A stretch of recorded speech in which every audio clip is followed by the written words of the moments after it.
This week we have big news in relation to Marvel because we have a new Avengers Endgame trailer.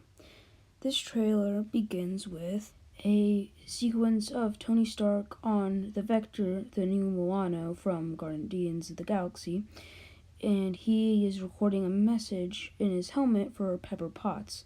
Now, he's left there on Titan, so he's been adrift in space for a while, and he addresses that, and he says that food and water ran out a few weeks ago, and oxygen will run out tomorrow, so either someone's gonna have to rescue him, or he is gonna have to just die off, but that'd be a lame way for him to die off in the cinematic universe. And then in the next section, we see the Vector floating in space, kind of like a bird you'd see when you die in those deserts in those old TV show cartoons. Then we see Tony Stark back on the Vector inside, and he finishes up his message and turns off his helmet. And if you zoom in carefully on the helmet, you see the picture that the Russo brothers tweeted out a few weeks ago. So that's probably what they were tweeting out, was Iron Man's eye.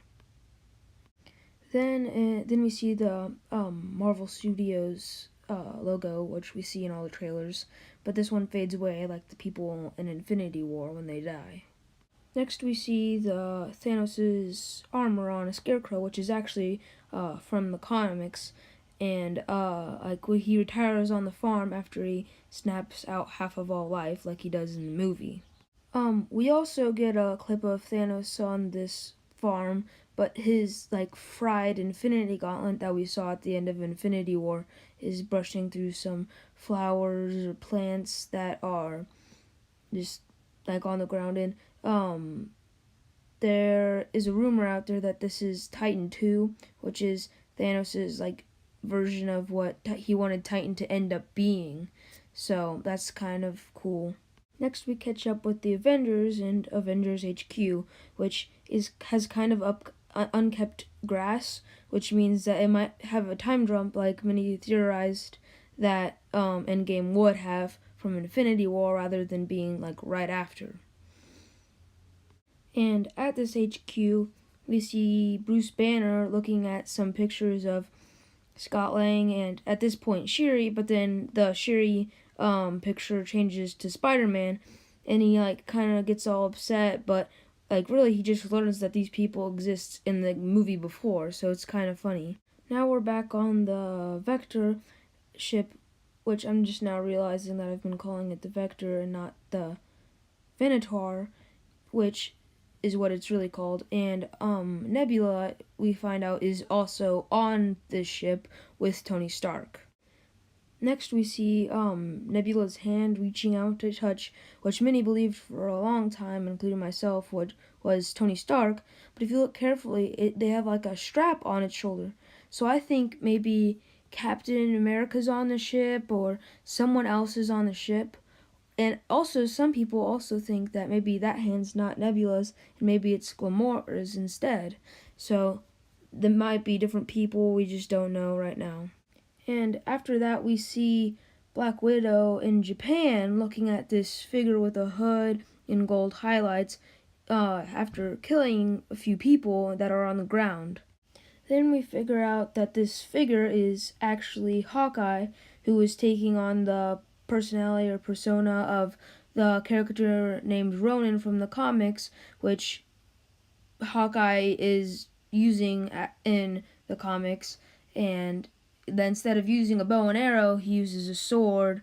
And also in the comics, Hawkeye, his family dies during the snap, so this might be him after the snap, trying to avenge other people on his own after being held under house arrest.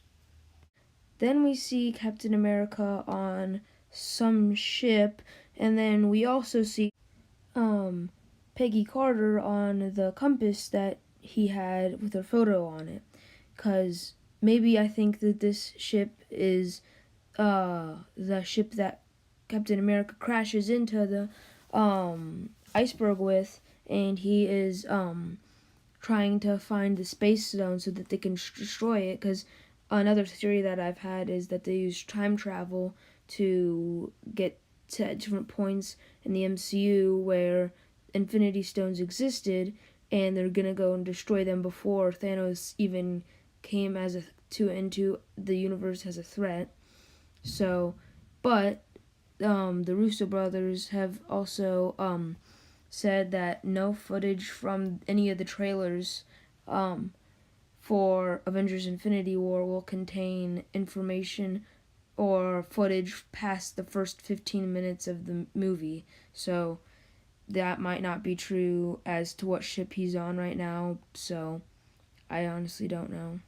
Then we have one of the big reveals of the trailer, but if you are watching this video, you probably already know from the thumbnail that the name is Avengers Endgame. And the Russo brothers had like debunked this as the name for the trailer, or not the trailer, the movie, and they said that it was not, and it was going to be something else. So they were just lying and trying to keep us off the trail.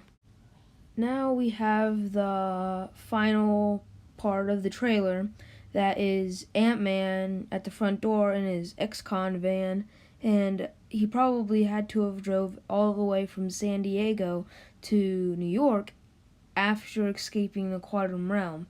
So we're gonna have to figure out about that.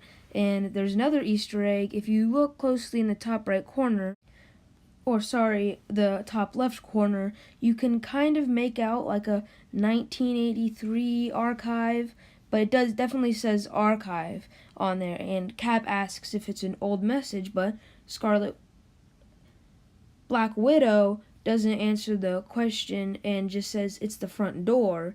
So maybe this is an old message, and because in Ant-Man and the Wasp, Janet Van Dyne said to Ant-Man not to get stuck into a time vortex, which might be exactly what he did after he realized that someone was not there, and that they were not there and they were not going to be able to pull him out.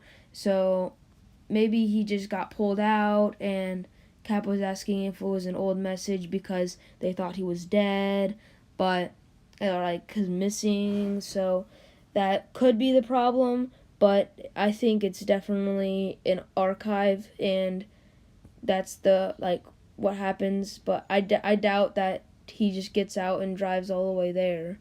But I think it would be cooler if he takes a time vortex, because that can set it up for them to be able to undo Thanos' snap, which would be like a great setup to figure that out. So tune in next week for my reviews and thoughts of the Lego Star Wars 20th anniversary sets. That'll be coming out next week, so just look forward to that.